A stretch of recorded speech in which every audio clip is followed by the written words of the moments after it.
ভোর রাত্রে যখন সাহরি খাইতে উঠবেন, সাহরি খাওয়ার পর ফজরের আজানের আগে আপনি 10 মিনিট 5 মিনিট একটু আল্লাহর কাছে কেবলামুখী হয়ে হাত তুলে রুমের লাইটটা বন্ধ করে একটু আল্লাহর সাথে কথা বলবেন। মানুষের সাথে বহুত কথা বলছেন, আল্লাহর সাথে একটু কথা বলে দেখেন। আল্লাহর সাথে কথা বলার স্বাদ আছে ভাই, অনেকে জীবনে একবারও এই স্বাদ পান নাই। একটু কথা বলে দেখেন। ভোর রাতে সাহরি খেতে উঠলে 10টা মিনিট একটু হাত তুলে কথা বলেন। কিভাবে কথা বলবেন? কথা বলবেন এইভাবে, ও আল্লাহ, কত গুনাহ আমি করেছি, কত পাপাচার আমি করেছি, মরতে আমার হবে, তোমার কাছে যাওয়া আমার লাগবে আল্লাহ। শয়তানের প্ররোচনা করেছি, এই রমজান মাস তুমি কত মানুষকে মাফ করে দাও। নবী করিম সাল্লাল্লাহু আলাইহি ওয়াসাল্লাম বলেছেন, ওয়ালিল্লাহি উতাকাউ মিনান নার ওয়া যালিকা ফি কুল্লি লাইলা।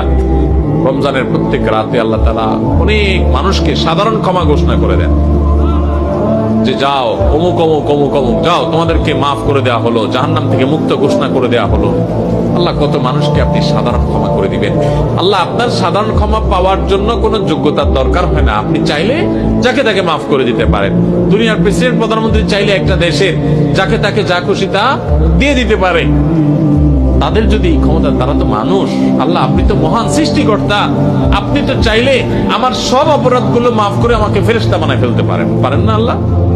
তো আল্লাহ আপনি আমাকে মাফ করে দেন, এটা আল্লাহর সাথে কথা বলবেন।